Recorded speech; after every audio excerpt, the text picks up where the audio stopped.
السلام علیکم لسنرز، ہم آپ کو اپنے یوٹیوب چینل کی سچی کہانی میں خوش آمدید کہتے ہیں۔ آج کی ہماری کہانی ایک ایسی روح کی داستان ہے جو اپنی موت کا بدلہ چاہتی تھی، جو انصاف مانگ رہی تھی۔ اگر آپ ہماری چینل پر نئے ہیں تو ہمارے چینل کو سبسکرائب ضرور کیجیے۔ اگر آپ کو کہانی پسند آئے تو لائک بھی ضرور کیجیے گا۔ بہت پر رونق علاقہ تھا، نیچے مارکیٹ بھی تھی، فلیٹس بہت نئے نہیں مگر بہت پرانے بھی نہیں تھے۔ ہر وہ سہولت موجود تھی جو ہر کوئی چاہتا ہے۔ 2 بچے اور میاں بیوی، 4 نفوس کے لیے یہ 2 بیڈ روم کے بڑے لاؤنج اور ڈرائنگ ڈائننگ کے ساتھ بہت کافی تھا۔ سامیہ کی دلچسپی سب سے زیادہ بالکنی میں تھی، جہاں ہوادار ماحول میں بیٹھ کر اس کا قلم اور دماغ خوب چلنے والا تھا۔ بالکنی اور کمرے کے درمیان سلائیڈنگ شیشے کا بڑا سا دروازہ تھا۔ 5ویں منزل پر ہونے کی وجہ سے لوہے کی خوبصورت جالیاں ہر کھڑکی اور بالکنی میں تھیں، یعنی پردوں کی کافی ضرورت تھی۔ سامیہ کو چونکہ صاف شفاف شیشے کے دروازے پسند تھے، اس لیے گلاس پیپر بھی لگانے کا کوئی ارادہ نہیں تھا۔ سامیہ، ہم یہاں پودے بھی رکھ سکتے ہیں؟ کاشان کو اس کی دلچسپی کا علم تھا اور سامیہ نے مسکراتے ہوئے گردن ہلا دی۔ سامان تو سب سیٹ ہو گیا، مگر پردوں کی ضرورت ہے، ابھی سامیہ نے ڈسٹنگ کرتے ہوئے کہا۔ ہاں، اب یہ کام تم خود کرنا پڑے گا، میری چھٹیاں ختم ہو رہی ہیں، کاشان نے صوفے پر ڈھیر ہوتے ہوئے کہا۔ مگر آرڈر تو دے سکتے ہیں، وہ خود آ کر لگا بھی دیں گے۔ اس کے جواب سے کاشان کافی مطمئن نظر آنے لگا۔ ندا اور ارحم سونے جا چکے تھے، بچوں کا کمرہ کافی حد تک سیٹ ہو چکا تھا۔ کاشان نے بہت دیکھ بھال کر یہ فلیٹ خریدا تھا تاکہ اس کی غیر موجودگی میں سامیہ اور بچوں کو کوئی مسئلہ نہ ہو۔ اس سلسلے میں 1 ماہ ایسا غائب ہوا کہ وقت کا پتہ ہی نہیں چلا۔ اب 2 دن بعد اس کی اسلام آباد کی فلائٹ تھی۔ اسلام آباد سے آنے کے بعد اسے دبئی جانا تھا۔ اس کا کام ہی کچھ اس نوعیت کا تھا۔ تھکن سے چور کاشان سو چکا تھا، جبکہ وہ عادت سے مجبور جاگ رہی تھی۔ زیادہ تھکن اسے سونے نہیں دیتی تھی، پھر کتاب پڑھے بغیر تو سونا ناممکن تھا، سو وہ کروٹیں بدلنے پر مجبور تھی۔ اس نے لیٹے لیٹے شیشے کے پار دیکھنے کی کوشش کی تو یکا یک چونک گئی۔ شیشہ گویا کوئی اسکرین بن گیا تھا۔ ایک خاتون جس کا چہرہ واضح نہیں تھا، ایک کرسی پہ بیٹھی سویٹر بننے میں مصروف تھی۔ پاس ہی ایک بچہ کچھ کھلونوں سے کھیل رہا تھا۔ پورے ایک کمرے کا سین تھا۔ دیوار کے پر پیچھے ایک پینٹنگ بھی تھی۔ اچانک بچہ کھڑا ہو کر چلنے کی کوشش کرنے لگا اور گر گیا۔ ماں نے لپک کر اس کو اٹھایا اور اسی لمحے اس کی آنکھیں سامیہ کی آنکھوں سے چار ہوئیں۔ اب اس کی شکل نمایاں طور پر دیکھی جا سکتی تھی۔ وہ ایک خوبصورت عورت تھی۔ اس نے بچے کو اٹھایا اور ایک طرف چلی گئی۔ سامیہ دم بخود یہ سب دیکھ رہی تھی۔ ڈرتے ڈرتے اس نے سائیڈ لیمپ جلا دیا۔ کاشان کسمسا کر رہ گیا۔ کیا ہوا؟ اس نے ادکھلی آنکھوں سے سامیہ کو دیکھتے ہوئے پوچھا۔ وہ، سامیہ نے شیشے کی طرف اشارہ کیا جہاں بالکنی میں جلنے والی لائٹ نظر آ رہی تھی۔ کیا ہے وہاں؟ کوئی تھا؟ کاشان اٹھ بیٹھا۔ وہ اٹھ کر شیشے کے پاس گیا، ڈور کھولا، ادھر ادھر جھانکا اور دوبارہ بند کر کے آ کے لیٹ گیا۔ اصل میں نئی جگہ ہے نا، اس لیے تمہیں نیند نہیں آ رہی۔ سوچا یہاں روشنی بھی جلدی ہو جائے گی، پردے نہیں ہے نا، اس لیے یہاں کوئی چادر باندھ دینی چاہیے تھی۔ کاشان دوبارہ بستر پر دراز ہو گیا۔ صبح سارا گھر سورج کی تپش اور روشنی سے بھر گیا، لہٰذا آج کا پہلا کام پردوں کی فوری شاپنگ تھا۔ پورا دن لگا کر پردوں کی شاپنگ بھی ہو گئی۔ اسی دن وہ تیار کروائے گئے اور پھر لگا بھی دیے گئے۔ دیدہ زیب پردوں کی وجہ سے کمرے میں بھی رونق آ گئی تھی۔ کچھ دنوں کے لیے سائمہ کو بلا لو، پھر 15 دن بعد تو میں آ ہی جاؤں گا۔ مشورہ برا نہیں تھا۔ سائمہ اس کی چھوٹی بہن تھی، لیکن آج کل امی کی طبیعت بھی کافی خراب تھی اور ابو بھی اکثر بیمار رہتے تھے، اس لیے سائمہ کا آنا ذرا مشکل ہی تھا، اور بچوں کے اسکول کی وجہ سے اس کا وہاں جا کر رہنا بھی ممکن نہیں تھا۔ البتہ ویکینڈ پر جانے کا پروگرام تھا۔ یہ لیں جناب، ہو گیا آپ کا سامان پیک۔ آپ کی شیونگ کٹ بھی رکھ دی ہے، سامیہ نے بیگ کی زپ بند کرتے ہوئے کہا۔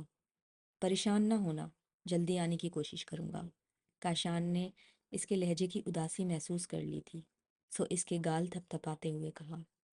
شام ہونے لگی تھی۔ ارہم اور ندا کو ہوم ورک کروایا۔ اس نے ٹی وی آن کر دیا۔ بچے کارٹون فلم دیکھنے لگے اور رات کی کھانے کی تیاری میں لگ گئی۔ کچن کے ساتھ چھوٹا سا واشنگ ایریا تھا۔ کھانا تقریباً تیار تھا۔ اسے واشنگ ایریا سے کسی بچے کے رونے کی آوازیں آنے لگیں۔ بچہ پتہ نہیں کس کا رو رہا ہے یہاں فلیٹوں میں تو پتہ نہیں کون رہتا ہے کون نہیں۔ کل جاؤں گی پڑوس میں فارغ ہو کر۔ اس نے برتنوں کو ترتیب سے رکھتے ہوئے سوچا اور کچن سے باہر آ گئی۔ بچے پسندیدہ نوڈلز کھا کر اب سونے کی تیاری کر رہے تھے، اور آج لڑائی یہ تھی کہ مما کے پاس کون سوئے گا۔ بہرحال دونوں بچوں کو آس پاس لٹا کر وہ انہیں کہانی سنانے لگی، جسے سنتے سنتے دونوں ہی سو گئے۔ دھیرے سے ان کے نیچے سے ہاتھ نکال کر اس نے دونوں کو چادر اوڑھا دی اور کمرے میں پڑی راکنگ چیئر پر بیٹھ کر کتاب پڑھنے لگی۔ کچھ ہی دیر میں بچے کے رونے کی آواز دوبارہ آنے لگی، ساتھ ہی کسی عورت کے بولنے کی بھی، جو اس بچے کو بہلانے کی کوشش کر رہی تھی۔ کیا فلیٹوں کی دیواریں اتنی پتلی ہو سکتی ہیں کہ پڑوسیوں کی آوازیں ایک دوسرے کے گھر تک جائیں؟ اس نے سوچتے ہوئے آوازوں پر مزید توجہ دی۔ اچانک پردوں میں ہلچل ہونے لگی۔ لگتا تھا کہ کوئی لڑائی کشتی یا بھاگ دوڑ ہو رہی ہے۔ آوازیں بھی اب 3 4 مختلف لوگوں کی تھیں، لیکن کوئی آواز واضح نہ تھی۔ وہ تو گویا کرسی پر جم سی گئی۔ کتاب گود میں پڑی تھی اور اس کی خود کی آواز جانے کہاں پھنس گئی تھی۔ اس نے دل ہی دل میں مختلف آیات پڑھنا شروع کر دی تھی، لیکن خوف نے تو گویا یادداشت پر ہی اثر ڈال دیا تھا۔ ہر صورت ادھوری چھوڑ کر وہ کچھ اور پڑھنے لگی۔ اچانک ارہم نے آواز دی، مما پانی۔ ارہم کی آواز نے جیسے کوئی جمود توڑ دیا۔ سب کچھ نارمل ہو گیا۔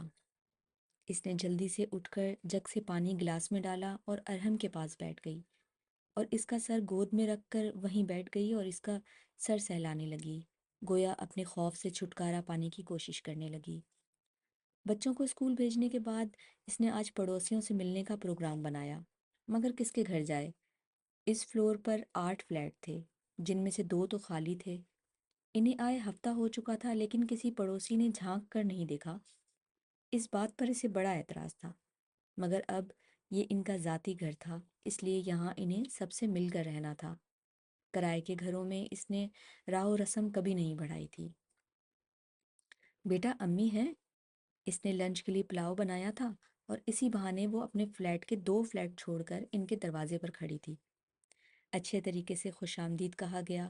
نوعمر بچی اسے ڈرائنگ روم میں بٹھا کر برتن کچن میں رکھنے چل دی۔ کچھ مکینوں کی خوش ذوقی کا پتہ دے رہا تھا۔ آپ 506 سے آئی ہیں؟ آنے والی خاتون، جن کا نام یاسمین تھا، سلام دعا کے بعد پوچھا۔ جی ہاں، ابھی گھر سیٹ کرنے میں لگی ہوئی تھی، اسی لیے کسی سے ملاقات نہیں ہو پائی، سامیہ نے وضاحت کی۔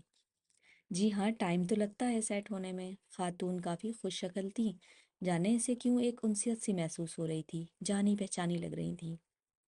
آپ کے گھر کام والی آتی ہے؟ کیا آپ اسے میرے پاس بھیج دیں گی؟ سامیہ نے لگے ہاتھوں ایک کام بھی بتا دیا۔ جی ضرور بھیج دوں گی، اگر اس کے پاس ٹائم ہوا تو۔ اس کے بعد جب وہ وہاں سے اٹھی تو کافی خوش تھی، کیونکہ وہ خاتون اس سے بہت بڑی نہیں تھی، اچھی خاصی دوستی ہو چکی تھی انہیں اپنے گھر آنے کی دعوت دے کر وہ کافی پرسکون اور مطمئن تھی۔ بچوں کے اسکول سے آنے کا وقت ہو گیا تھا۔ دروازے پر لگا لاک کھول کر اس نے قدم اندر رکھا تو اندر کا منظر ہوش اڑا دینے کے لیے کافی تھا۔ لاؤنج کی کوئی شے اپنی جگہ پر نہیں تھی۔ لگتا تھا یہاں کسی نے اچھی خاصی دھما چوکڑی مچائی ہوئی تھی۔ کشن فرش پر پڑے تھے، سینٹر ٹیبل پر کرسٹل کا گلدان کرچی کرچی پڑا تھا، یہاں تک کہ صوفے کرسیاں سب اپنی جگہ سے سرکے ہوئے تھے۔ سامیہ نے گھبرا کر دروازہ بند کیا، دوبارہ یاسمین کے فلیٹ کی طرف چل دی۔ بیل بجا کر اس دفعہ اسے کافی انتظار کرنا پڑا۔ اسی بچی نے دروازہ کھولا، لیکن اس دفعہ لہجے میں اجنبیت محسوس ہوئی۔ بیٹا امی ہیں، انہیں بلا دو جلدی سے پلیز۔ سامیہ کے پاس تہمید باندھنے کا وقت نہیں تھا، لیکن خلاف توقع اس بچی نے امی نہیں ہے کہہ کر دروازہ بند کر دیا، اور وہ ہکا بکا کھڑی رہ گئی۔ چند سیکنڈ کے بعد وہ لفٹ میں تھی۔ بچوں کی وین آنے کا وقت ہو گیا تھا۔ جیسے ہی وہ گیٹ پر پہنچی اتفاق سے اسی وقت وین آ گئی۔ اب وہ بچوں کو لے کر اپنی امی کے گھر کی طرف جا رہی تھی۔ امی اس کی اڑی اڑی رنگت دیکھ کر پریشان ہو گئیں۔ بچے ویسے ہی لا علم تھے اور اپنی مما کی عجیب و غریب رویے سے حیران و پریشان تھے۔ اب بتاؤ کیا بات ہے؟ امی نے اسے پانی وانی پلا کر پوچھا، اپنے پاس بٹھا کر سر پر ہاتھ پھیرتے ہوئے۔ سائمہ بچوں کو کھانا کھلا کر اپنے کمرے میں لے جا چکی تھی۔ ابا جان کرسی پر بیٹھے اس کے جواب کے منتظر تھے۔ سامیہ نے پورے ہفتے کی رواداد ایک ہی سانس میں پیش کر دی۔ ویسے تم نے کاشان کو بتایا؟ امی پریشان نظر آ رہی تھی۔ نہیں، میرا موبائل تو گھر پر ہی تھا، میں تو جلدی جلدی نکل آئی، اس نے بتایا۔ اچھا ہی ہوا، خواہ مخواہ بچہ پریشان ہو جاتا۔ امی کو کاشان کا بھی خیال تھا۔ اب تم کاشان کے آنے تک یہیں رک جاؤ، مشورہ معقول تھا، بس گھر جا کر بچوں کے کپڑے لے آؤ۔ وہ سائمہ کو لے کر فوراً گھر آ گئی۔ چابی اس نے سائمہ کے حوالے کر کے خود دعائیں پڑھنے لگی۔ ماشاء اللہ، سائمہ نے دروازہ کھولتے ہی کہا اور بسم اللہ کہہ کر قدم اندر کی جانب بڑھا دیے۔ پورا گھر شیشے کی طرح جگمگا رہا تھا، ہر چیز اپنی جگہ پر تھی اور سامیہ کرسٹل کے اس گلدان کو گھور رہی تھی جو صبح کرچیوں کی شکل میں پورے گھر میں بکھرا ہوا تھا، اب اپنی جگہ بڑی شان سے جگمگا رہا تھا۔ سائمہ بھی پورے گھر میں گھوم گھوم کر گھر کا جائزہ لینے لگی۔ وہ کافی متاثر نظر آ رہی تھی۔ اچانک سائمہ کی نظر کچن کے اوپر دو چھتی پر گئی جس کا کھڑکی نما دروازہ بند تھا۔ آپا، اس میں کیا رکھا ہے آپ نے؟ اس نے پوچھا۔ اس میں، اس کو تو کھولا ہی نہیں کاشان نے، کہ کیا ضرورت ہے، سائمہ نے جواب دیا اور چائے بنانے لگی۔ یکایک اسے یاد آیا کہ وہ پلاؤ پکا کر گئی تھی، لیکن کچن میں ایسے کوئی آثار نہیں تھے، یہاں تک کہ وہ برتن بھی صاف ستھرے اپنی جگہ پر موجود تھے جس میں پلاؤ بنایا تھا۔ سائمہ، میرا موبائل نہیں مل رہا، اپنا موبائل دو ذرا، میں کاشان کی خیریت تو پوچھ لوں۔ 2 دن ہو گئے، نہ انہوں نے فون کیا اور نہ ہی میں نے۔ سائمہ سامیہ نے سائمہ کے فون سے کاشان کو فون ملاتے ہوئے کہا، لیکن ہر بار کاشان کا موبائل آف آ رہا تھا۔ کاشان کو گئے 15 دن ہو چکے تھے، آج کاشان کو آنا تھا، رابطہ کوئی ہو نہیں پا رہا تھا، لہٰذا گھر جانا ضروری تھا۔ اس لیے اس قدر خوفزدہ ہونے کے سبب امی نے ایک دن کے لیے سائمہ کو سامیہ کے ساتھ بھجوا دیا۔ رات کے کسی پہر اسے پردہ سرکنے کی آواز آئی اور ساتھ ہی کسی نے اس کے پیروں کی انگلیوں کو ہلایا، جیسے کسی برف کے ٹکڑے کا لمس۔ ایسی ٹھنڈک کے باوجود اس ٹھنڈک سے وہ یکدم اٹھ بیٹھی۔ سامنے پوری اسکرین کھلی ہوئی تھی، پردہ پوری طرح ایک طرف تھا اور اس اسکرین پر جیسے کوئی فلم چل رہی تھی۔ اس کے کچن کے جیسے ایک عورت کھانا پکا رہی تھی، اس کی خوبصورت بالوں کی چوٹی کمر پر لہرا رہی تھی۔ اس نے پلٹ کر سامیہ کو دیکھا اور مسکرائی۔ سامیہ کے ذہن سے یاسمین باجی کی تصویر ٹکرائی۔ اس عورت نے ہاتھ کے اشارے سے اسے جیسے اپنے پاس بلایا۔ اتنے میں ایک تقریباً 6 ماہ کا بچہ جو پاس ہی بیٹا کھیل رہا تھا کھڑا ہونے کی کوشش کرنے لگا اور اس عورت کی ٹانگوں سے لپٹ گیا۔ اس نے بچے کو پیار کیا اور غالباً اسے پلیٹ میں کھانا نکال کر دینے لگی۔ آپا سوئی نہیں؟ سائمہ نے کروٹ لی اور سب کچھ غائب۔ آپا ایسے کیوں بیٹھی ہیں، طبیعت ٹھیک ہے آپ کی؟ سائمہ اٹھ کر اس کی طرف آ گئی۔ سائمہ، پردہ تم نے ہٹایا تھا ڈور سے؟ اس نے سہمے سہمے لہجے میں سوال کیا۔ نہیں آپا، مگر اس میں ایسی کوئی بات نہیں۔ سائمہ اب بھی نہیں سمجھی تھی۔ یہ خود کیسے سرک گیا؟ سامیہ اب تک خوف زدہ تھی۔ یہ لیں، صحیح کر دیا، آپ میری جگہ سو جائیں، شاید نیند آ جائے، ویسے تو اذان ہونے والی ہے۔ سائمہ نے پردہ درست کر کے اسے تسلی دی۔ چلو پھر نماز پڑھ لیتی ہوں۔ سونے کا ارادہ ترک کر کے اس نے نماز کا ارادہ کر لیا۔ نماز کے بعد بستر پر لیٹ کر جانے کب وہ سو گئی۔ آنکھ کھلی تو سائمہ بچوں کو ناشتے سے فارغ کروا کے اس کے اٹھنے کا انتظار کر رہی تھی، جبکہ لنچ کی تیاری کر چکی تھی۔ اسے اس لمحے اپنی بہن پر بے حد پیار آیا۔ آج بچوں کی بھی اسکول کی چھٹی ہو گئی تھی اور بچے بہت خوش تھے۔ آپا چلیں کسی پڑوسی کے گھر چلتے ہیں۔ سائمہ گھر میں ٹک کر بیٹھنے والی کہاں تھی اور سامیہ لاکھ بہانے بنانے کے باوجود یاسمین باجی کے دروازے تک پہنچ گئی۔ بیٹا امی ہیں؟ دروازہ اسی بچی نے کھولا۔ خلاف توقع اس بچی نے ازبات میں گردن ہلائی اور اندر آنے کی جگہ دیتے ہوئے ایک طرف ہو گئی۔ السلام علیکم۔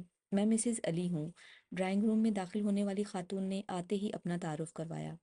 سائمہ نے اپنا اور سامیہ کا تعارف کروایا۔ میں 2-3 دن پہلے بھی آئی تھی آپ کے گھر، یاسمین باجی سے ملاقات ہوئی تھی، نظر نہیں آ رہی، کہاں ہیں؟ سامیہ نے ادھر ادھر دیکھتے ہوئے پوچھا۔ یاسمین؟ وہ کون ہے؟ مسز علی نے حیرت سے پوچھا۔ میں آئی تھی کچھ دن پہلے، اسی بچی نے دروازہ کھولا تھا، ہے نا بیٹا؟ سامیہ بے اختیار بولتی چلی گئی۔ لیکن ہم تو کل ہی آئے ہیں، اچانک میرے بہنوئی کا انتقال ہو گیا تھا، اس لیے ہم 15 دن کے لیے حیدرآباد گئے ہوئے تھے۔ مسز علی نے تفصیل بتایا تو سامیہ اٹھ کھڑی ہوئی، اس کے ساتھ ہی سائمہ بھی اٹھ گئی اور اس کے پیچھے باہر آ گئی۔ کیا آپا تم بھی نا بعض دفعہ بہت عجیب حرکتیں کرتی ہو، سائمہ شرمندہ نظر آ رہی تھی۔ گھر آتے ہی اس نے سب سے پہلے کاشان کو سائمہ کے فون سے کال کی، لیکن اب بھی کال نہیں مل سکی۔ سائمہ گھر جانے کی تیاری کرنے لگی اور وہ دعا کر رہی تھی کہ کاش کاشان بھی آ جائے، لیکن ہر دعا اپنے وقت پر پوری ہوتی ہے۔ سائمہ چلی گئی کہ امی ابو کو بھی اکیلا نہیں چھوڑا جا سکتا تھا۔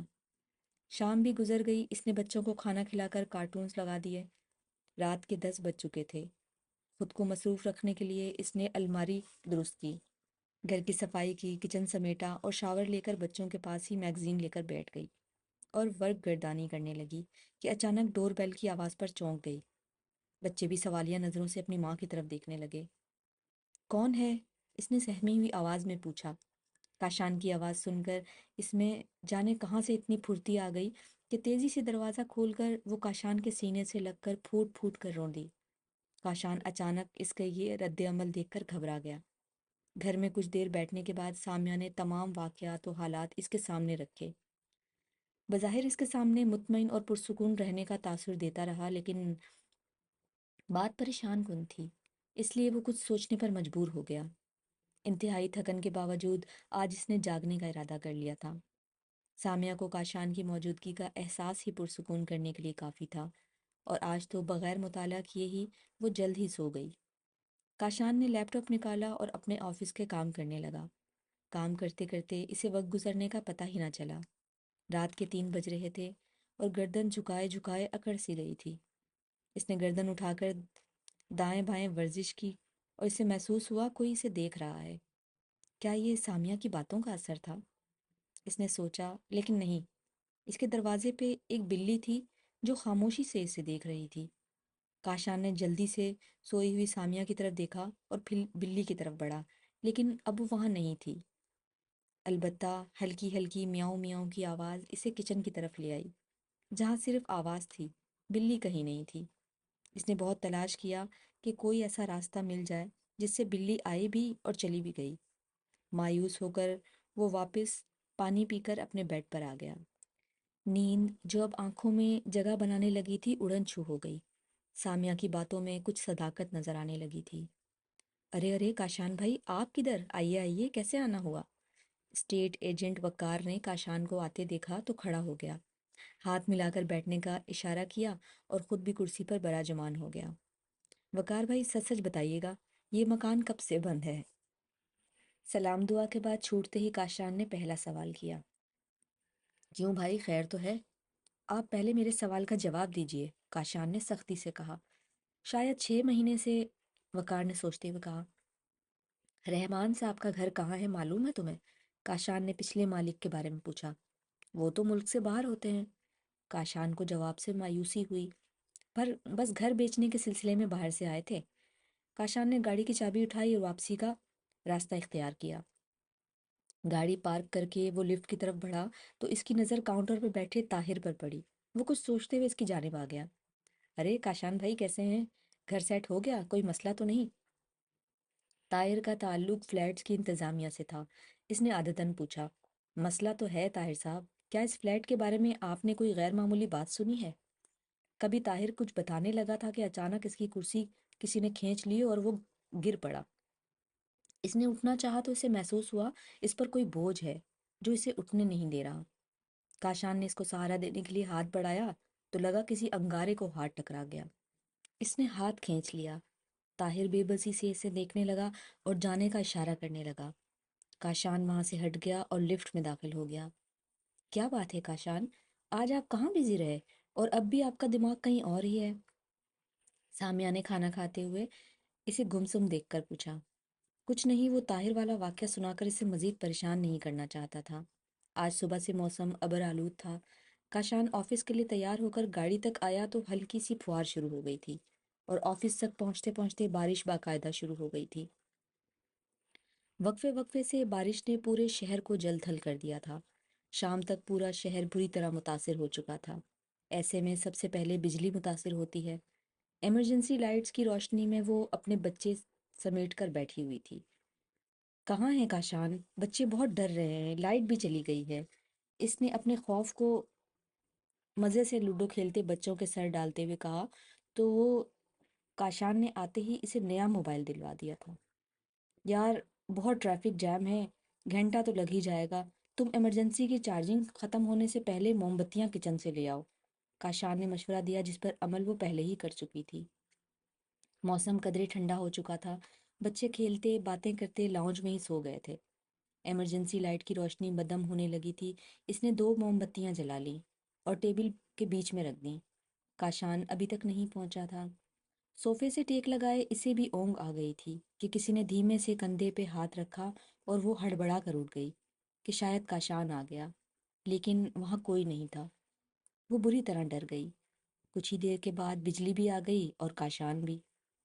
کاشان، گھر چینج کر لیں؟ سامیہ نے کچھ جھجکتے ہوئے کہا۔ وہ جانتی تھی یہ ممکن نہیں، ابھی آئے 2 ماہ بھی نہیں گزرے تھے۔ اتنا آسان ہے کیا؟ کاشان نے خفگی سے اس کی طرف دیکھا۔ موسم آج صبح سے ہی بہت خوبصورت تھا۔ بچے اسکول جا چکے تھے۔ کاشان آفس جانے کی تیاری کر رہا تھا کہ اچانک موبائل کی رنگ ٹون کی آواز کچن میں گونجی۔ وہ کافی بناتے بناتے چونک گئی کیونکہ اس کا موبائل لانچ کے ٹیبل پر تھا اور کاشان کے پاس۔ پھر وہ تیزی سے کچن سے نکل کر کاشان کی طرف دوڑی۔ کاشان! خوف سے اس کی آنکھیں پھٹی ہوئی تھیں۔ کاشان آئینے کے سامنے کھڑا ٹائی سیٹ کر رہا تھا۔ آئینے میں سامیہ کا خوفزدہ چہرہ دیکھ کر پریشان ہو گیا۔ پلٹ کر سامیہ کو کندھوں سے پکڑ کر جھنجھوڑا اور وجہ پوچھنے لگا، جس پر اس نے کچن کی طرف اشارہ کیا۔ وہ بھی تیزی سے کچن کی طرف آیا جہاں موبائل کی آواز گونج رہی تھی، اور یہ آواز واضح طور پر اس 2 چھتی سے آ رہی تھی جس پر تالا پڑا ہوا تھا۔ دونوں نے ایک دوسرے کو حیرت سے دیکھا۔ سامیہ کو یہ اس کا گمشدہ موبائل کی آواز لگ رہی تھی۔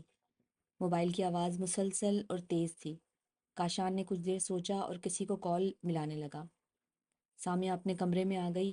آواز بھی اچانک بند ہو گئی تھی۔ کاشان ایک کے بعد دوسری کال کیے جا رہا تھا اور آدھے گھنٹے کے بعد ہی سامیہ کے والد ایک بزرگ کو لے کر ان کے گھر چلے آئے۔ ساتھ ہی ایک تالا کھولنے والا بھی ان کے ہمراہ تھا۔ میاں، گھر لینے سے پہلے کسی سے مشورہ کیا تھا؟ بزرگ نے بغور کاشان کو دیکھتے ہوئے پوچھا۔ جی نہیں، دراصل سب بہت جلدی جلدی ہو گیا۔ بیچنے والے کو بھی جلدی تھی اور مجھے بھی فوری ضرورت تھی۔ کاشان نے چور نظروں سے شرمندہ ہوتے ہوئے سسر کو دیکھتے ہوئے کہا، جبکہ وہ بزرگ اب تیزی سے زیر لب کچھ پڑھ رہے تھے، اور اب سب مرد کچن میں تھے۔ تالا توڑنے والے نے تالا توڑ دیا تھا۔ وہ کنڈی کھولنے لگا تھا کہ اسے یکدم کرنٹ کا جھٹکا محسوس ہوا اور وہ جس اسٹول پر کھڑا تھا زور زور سے ہلنے لگا، اور وہ اپنا توازن برقرار نہ رکھ سکا۔ اونچائی زیادہ نہیں تھی اس لیے اسے زیادہ چوٹ تو نہ لگی، لیکن وہ کافی خوفزدہ ہو گیا تھا۔ اس نے تیزی سے اپنا سامان سمیٹا اور جانے لگا۔ اسے اجرت کی بھی پرواہ نہیں تھی۔ کاشان نے جتنے پیسے اس کے ہاتھ میں رکھے وہ بغیر کسی حجت کے لے کر تیزی سے فلیٹ سے نکل گیا۔ اس کا وہ ہاتھ اب تک اس کرنٹ سے سن ہو رہا تھا جو اسے کنڈی کھولتے وقت لگا تھا۔ سب ایک دوسرے کی شکل دیکھتے رہ گئے اور کنڈی کھولنے کا ارادہ فی الحال ترک کر دیا۔ مجھے تو کچن میں جاتے ہوئے بھی ڈر لگ رہا ہے، سامیہ کا خوف بجا تھا، لیکن کام شروع کچن سے ہی کرنا ہوتا ہے، سو جانا تو تھا۔ کاشان نے اس کے ساتھ کچن میں آیا گویا کسی نے پیروں تلے سے زمین کھینچ لی ہو۔ 2 چھتی کی کنڈی نہ صرف کھلی ہوئی تھی بلکہ دروازہ بھی پوری طرح کھلا دعوت دے رہا تھا۔ سامیہ الٹے قدموں واپس ہو گئی اور کاشان کو بھی باہر کھینچنے لگی، لیکن کاشان آج اس راز کو افشا کرنا چاہتا تھا، لہٰذا دعائیں پڑھتے اس نے اسٹول رکھ کر اندر جھانکا۔ ایک عجیب سی بو اچانک کچن میں پھیل گئی۔ سامیہ کا موبائل بالکل آگے رکھا تھا۔ کچھ بیکار ٹوٹی پھوٹی چیزیں، لکڑیاں اور گتے کے چھوٹے بڑے ڈبے۔ اچانک اس کی نظر ایک اسکول بیگ پر پڑی جو کبھی نیلے رنگ کا رہا ہوگا مگر وقت کی دھول نے اسے مٹیالے سے رنگ میں بدل دیا تھا۔ کاشان نے اسے بھی اپنی طرف کھینچ لیا اور سامیہ کا موبائل اٹھا کر 2 چھتی کا دروازہ بند کر کے نیچے اتر آیا۔ کاشان بیگ نہ کھولیے گا۔ سامیہ نے اسے بیگ جھاڑتے دیکھا تو خوفزدہ ہو کر بولی، کیوں بھائی، ہو سکتا ہے کوئی کام کی بات کا پتہ چل جائے۔ کاشان نے بیگ جھاڑتے ہوئے کہا۔ بیگ کے آگے کی جیب سے اسے ایک پینسل تراش، ایک ڈرائنگ بک، دو تین رنگین پینسلیں۔ ڈرائنگ بک کو کھولا تو ششدر رہ گیا۔ اس کے کاغذ بالکل نئے لگ رہے تھے اور پہلے ہی صفحے پر انگلش میں ہیلپ لکھا تھا۔ کیا ہمیں پولیس سے مدد لینی چاہیے؟ کاشان نے آج اپنے دوست جعفر سے مشورہ کرنے کا فیصلہ کیا تھا۔ جعفر کا تعلق بھی پولیس سے ہی تھا، لیکن وہ سادہ کپڑوں میں رہا کرتا تھا کہ اس کا کام کی نوعیت ہی ایسی تھی۔ بات بہت سنجیدہ ہوتی جا رہی تھی۔ اسے ڈر تھا کہ سامیہ ڈپریشن کا شکار نہ ہو جائے۔ بچوں کی پڑھائی بھی متاثر ہو رہی تھی۔ شاید پولیس کی مدد بھی لینی پڑے، لیکن پراسرار واقعات کا پولیس سے کیا تعلق؟ پہلے اس راز سے پردہ اٹھنا چاہیے۔ جعفر بھی تفصیلات سن کر پریشان ہو گیا تھا۔ پچھلے مالک مکان کی ہسٹری نکلوانی پڑے گی۔ جعفر نے کچھ سوچتے ہوئے کہا، میں کرتا ہوں کچھ۔ تم بھابھی کو جب تک ان کے والد کے گھر ہی شفٹ کر دو، تاکہ تمہیں ان کی طرف سے بے فکری ہو اور انہیں بھی۔ جعفر نے مشورہ دیا اور اگلی ملاقات تک کے لیے الوداع کر کے باہر نکل آیا۔ سامیہ، تم صبح بچوں کو لے کر، سارا سامان لے کر، بچوں کی ضروری کپڑے وغیرہ، اور اپنی امی کے گھر چلی جاؤ۔ ان کے اوپر والے خالی پورشن کی بات کرتا ہوں، کچھ دن یہاں سے الگ رہنا پڑے گا۔ سامیہ پہلے ہی بہت خوفزدہ تھی، فوراً راضی ہو گئی اور صبح کی تیاری کرنے لگی۔ چیزیں سمیٹتے، بچوں کو سلاتے سلاتے کافی دیر ہو گئی تھی۔ اس نے گلاس ڈور کا پردہ برابر کیا اور بستر پر لیٹ کر دن بھر کی باتیں سوچنے لگی۔ کاشان سو چکا تھا۔ اس نے سائیڈ لیمپ بند کیا اور سونے کے ارادے سے کروٹ لی ہی تھی کہ پردہ سرکنے کی آواز سنائی دینے لگی۔ اس نے ڈرتے ڈرتے اس کی طرف دیکھا جہاں آج انگلش میں ہوپ لکھا ہوا تھا۔ اس نے جلدی جلدی دعائیں پڑھنی شروع کر دیں اور چادر میں منہ چھپا لیا۔ آفس میں لنچ ٹائم تھا کہ جعفر کی کال آ گئی۔ وہ اب دونوں آفس کے قریبی ریسٹورنٹ میں کھانا کھا رہے تھے۔ آدھا کام تو سمجھو ہو گیا، جعفر نے کھانا کھاتے کھاتے اطلاع دی تو کاشان کا نوالہ ہاتھ میں ہی رہ گیا۔ مطلب یہ کہ جناب، آپ نے جس شخص سے یہ فلیٹ خریدا ہے اس کی تفصیلات ملی ہیں، بلکہ اس کا فون نمبر بھی حاصل کر لیا ہے۔ جعفر نے اپنے موبائل سے ایک نمبر اس کو سینڈ کیا اور کچھ دیر بعد وہ اس سے فون پر بات کر رہے تھے۔ میں نے یہ فلیٹ کبھی کبھی پاکستان آنے پر استعمال کے لیے لیا تھا تاکہ ہوٹل کا خرچہ بچے۔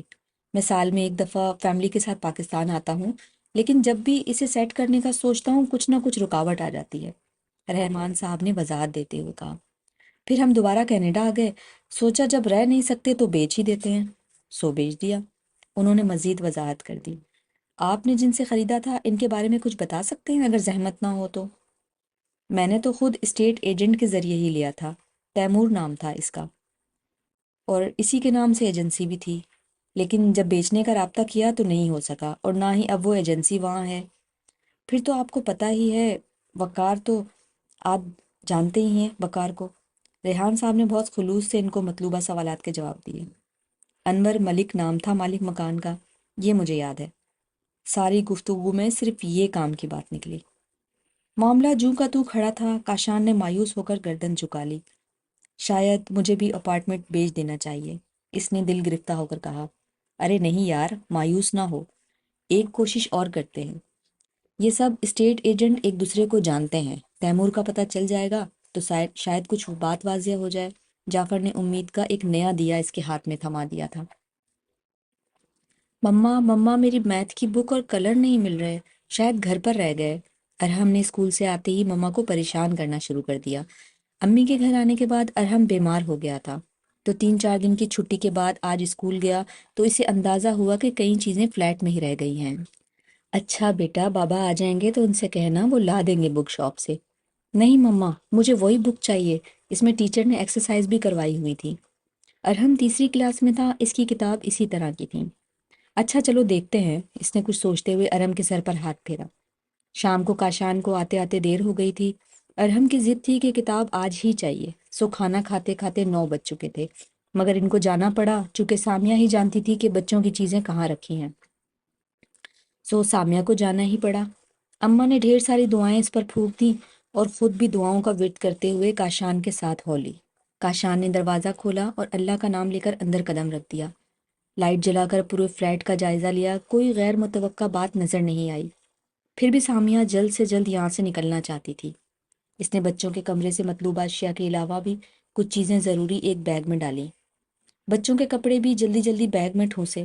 موقع غنیمت جان کر اس نے اپنے بھی کچھ کپڑے رکھنے کا سوچا اور اپنے کمرے کی الماری کھولی۔ الماری کے پٹ کے اندرونی حصے پر ایک کاغذ چسپاں دیکھ کر وہ ٹھٹک گئی۔ اس پر بڑے واضح انداز میں کوئی ایڈریس تحریر تھا۔ بے ساختہ اس نے کاشان کو آواز لگائی جو کچن کا جائزہ لے رہا تھا۔ کیا ہوا؟ وہ گھبرایا ہوا آیا اور لرزتی کمپتی سامیہ سفید چہرے کے ساتھ الماری کھولے کھڑی تھی۔ اس نے بھی الماری پہ چسپاں کاغذ دیکھا تو حیران رہ گیا۔ کاغذ اتارا جو بآسانی اتر گیا۔ سامیہ کی کیفیت کے باعث اس نے وہ کاغذ جیب میں رکھا اور الماری بند کر کے بیگ اٹھائے سامیہ کو باہر لے آیا۔ گھر پہنچتے پہنچتے سامیہ کو بخار چڑھ چکا تھا۔ کاشان کو 3 دن کے لیے دبئی جانا تھا اور اس مسئلے نے اس کو بری طرح الجھا رکھا تھا۔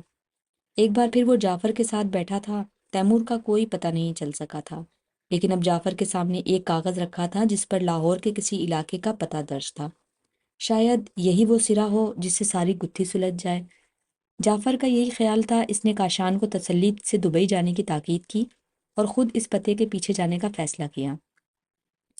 جعفر نے لاہور جاتے ہوئے اپنے ساتھ سادے لباس میں 2 کانسٹیبل بھی لے لیے تھے تاکہ کسی غیر متوقع حالات سے نمٹا جا سکے۔ لاہور کے ریلوے اسٹیشن سے ہی ایک رکشے والا مل گیا جو لاہور کی گلی گلی سے واقف تھا۔ اس نے سیدھا اسے مطلوبہ گھر کے سامنے لا کھڑا کیا۔ دروازہ بجانے پر ایک بہت بزرگ شخص برآمد ہوئے۔ یہ انور ملک صاحب کا گھر ہے؟ جعفر نے ہوا میں تیر چلایا۔ بزرگ کی آنکھوں میں اس نام سے شناسائی کی چمک نے اسے اس بات کا اندازہ کروا دیا کہ یہ ضرور اسے جانتے ہیں۔ نہیں، یہ تو میرا گھر ہے، نور الہی نام ہے میرا، بزرگ نے جواب دیا۔ کیا آپ جانتے ہیں انہیں؟ آپ کو کیا کام ہے ان سے؟ سوال کے بدلے جعفر مسکرایا۔ بزرگوں، اندر بیٹھ کر بات ہو سکتی ہے؟ میں دراصل کراچی سے آیا ہوں۔ وہ واقعی تھکا ہوا تھا۔ اوہ ہاں ہاں، آؤ بیٹا، انہوں نے بڑی شرمندگی سے جواب دیا اور ایک طرف ہو کر اندر آنے کی جگہ دی۔ ایک بزرگ ماں جی بھی اندر موجود تھیں۔ وہ وہیں چھوٹے سے صحن میں پڑے پلنگ پر بیٹھ گئے۔ اماں جی سراہی سے اسٹیل کے گلاس میں پانی لے آئیں۔ اب بتائیں بابا جی، انور ملک کو آپ جانتے ہیں؟ اس نے گلاس ماں جی کو دیتے ہوئے پوچھا تو اماں جی بھی ٹھٹک گئیں۔ کیوں بیٹا، خیر ہے؟ ماں جی نے پوچھا۔ اب تو جعفر کو یقین ہو گیا کہ یہ لوگ اسے جانتے ہیں۔ انور میرا داماد تھا بیٹا، آخرکار بابا جی نے انکشاف کیا۔ تھا سے کیا مطلب؟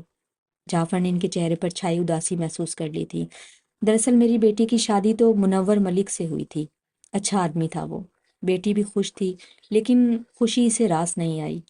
1 سال بعد ہی ایکسیڈنٹ میں وہ فوت ہو گیا۔ ابھی اس کا ایک بچہ تھا جو صرف 1 مہینے کا تھا۔ سنا ہے اس نے کراچی میں ایک فلیٹ میری بیٹی کے نام کر رکھا تھا۔ میں خود غریب آدمی تھا۔ جب اس کے دیور نے اپنا رشتہ ڈالا تو ہم کو لگا اچھا ہی ہوگا، سو ہم نے ہاں کر دی۔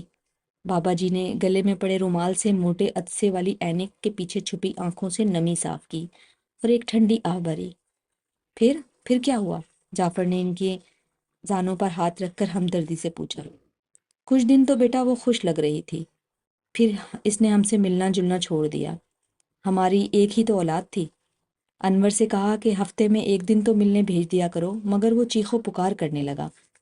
میں اسے طلاق دے دیتا ہوں، اپنے ہی گھر رکھ لو۔ بابا جی نے آواز رند گئی اور وہ چپ ہو گئے۔ دونوں میاں بیوی رو رہے تھے۔ جعفر نے بھی خاموشی سادھ لی، لیکن وہ جلد از جلد سب جاننا چاہتا تھا۔ معاف کرنا بیٹا، پرانی یادیں یاد دلا دی تم نے تو دل بھر آیا، بابا جی نے معذرت کرتے ہوئے کہا۔ کوئی بات نہیں، ہم کل بات کر لیں گے، میں ابھی 2-4 دن ہوں لاہور میں، جعفر نے ان کو شرمندگی سے بچاتے ہوئے کہا۔ ارے بیٹا، اب بتانے کو کچھ رہا ہی نہیں، بس ایک دن پتہ چلا میری بیٹی اپنا بیٹا لے کر کہیں چلی گئی۔ اس نے بہت برے برے الزام لگائے ہماری بچی پر، لیکن بیٹا وہ ایسی نہیں تھی۔ وہ تو 14 جماعت پاس سمجھدار لڑکی تھی، جانے کہاں چلی گئی، شاید کبھی پلٹ آئے۔ ان کے لہجے میں ایک دم توڑتی امید تھی۔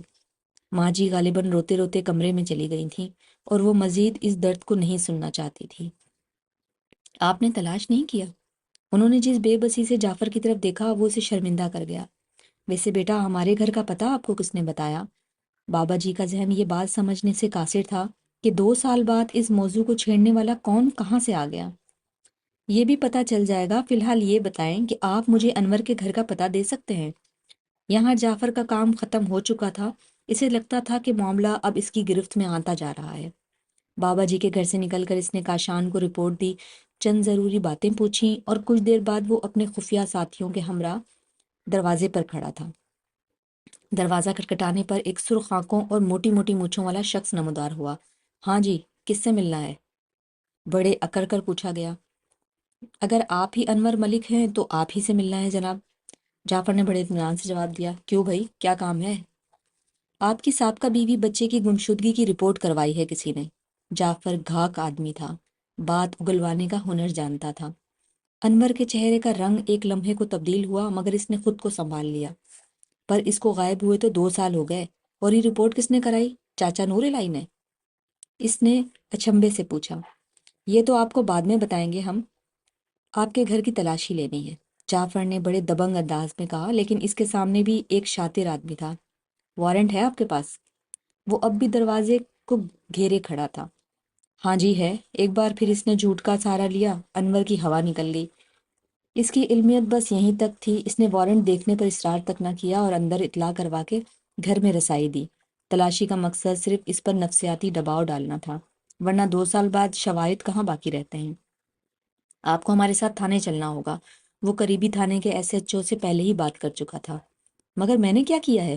اس کی ہٹ درمی اب بھی برقرار تھی، مگر جعفر کے تیور دیکھ کر وہ چلنے کو تیار ہو گیا۔ والدین کی مدیت میں مقدمہ درج ہوا۔ تفتیش شروع ہوئی تو معلوم ہوا کہ وہ اپنی سابقہ بیوی پر تشدد کرتا تھا، جس سے گھبرا کر وہ کہیں چلی گئی۔ اس کے شوہر نے اسے ڈھونڈنے کی کوشش کیوں نہیں کی، اور اس کی گمشدگی کی 6 ماہ بعد ہی دوسری شادی بھی کر لی۔ اسی تفتیش میں اس کی سابقہ بیوی یاسمین کی جائیداد کا بھی ذکر ہوا، جو بیوی کی گمشدگی کے فوراً بعد بیچ دی گئی تھی۔ اب پولیس دوسرے رخ پر تفتیش کر رہی تھی۔ جعفر اپنا کام کر کے کراچی آ چکا تھا، جبکہ کاشان بھی دبئی سے آ چکا تھا۔ 6 ماہ گزر گئے۔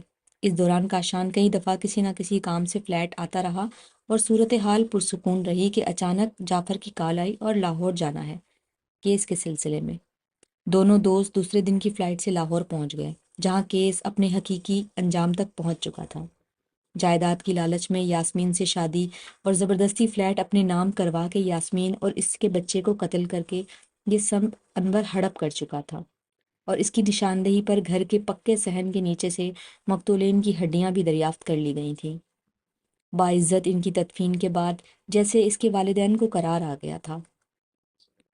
رات دن انتظار کی سولی پر لٹکنے کے بجائے اب وہ اپنی بیٹی کے لیے دعائے مغفرت کر سکتے تھے۔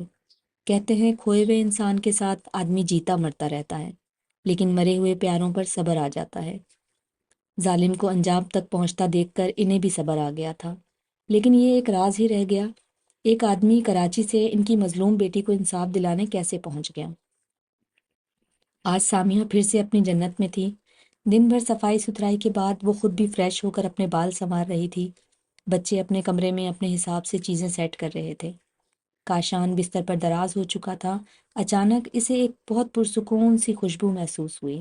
اس نے آئینے میں ہی پردے کو سرکتے دیکھا۔ شیشے پر نمایاں طور پر ہیپی اور گڈ بائے لکھا ہوا تھا۔ جتنی دیر میں اس نے پلٹ کر دیکھا وہ تحریر غائب ہو چکی تھی۔ کاشان کو غالباً اونگ آ گئی تھی۔ پردہ برابر ہو چکا تھا۔ ایک سکون کا احساس اسے رگوں پے میں پھیل گیا۔ ایک آسودہ سی مسکراہٹ اس کے لبوں پر آ گئی۔ زندگی اپنی ڈگر پر آ گئی تھی، لیکن اس سارے دورانیے میں وہ اپنے رب سے بہت قریب ہو گئی تھی۔ ابھی اسے سجدہ شکر بھی ادا کرنا تھا، اور ایک تڑپتی ہوئی روح کو انصاف بھی مل گیا تھا۔